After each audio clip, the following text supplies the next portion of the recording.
Hello and welcome to the E36 and E46 rear upper control arm installation video. These are the true coilover version. If you're interested in our divorce setup or the non-true coilover version, the ones with the spring perch, we do have an installation video of those. Take a look at the video up here. And if you're interested in the product overview on these, take a look at the video down here for the product overview.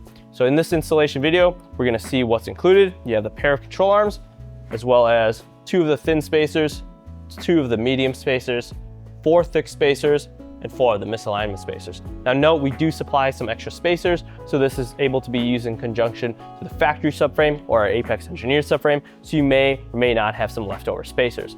That pretty much concludes our setup here. We're gonna go ahead and get these installed. Here we have the true coilover style rear upper control arm getting installed onto the E36.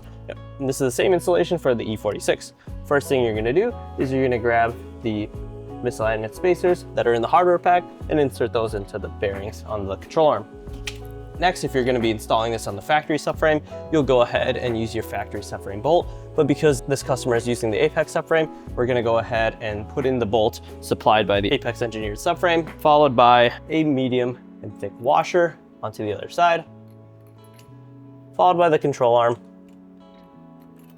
and finally a medium washer on the other side. So here we have the control arm installed. If you're using the Apex subframe, you can go ahead and torque this to 20 to 25 foot-pounds. If you're using the factory subframe and factory bolt, you can go ahead and torque that to the factory specs.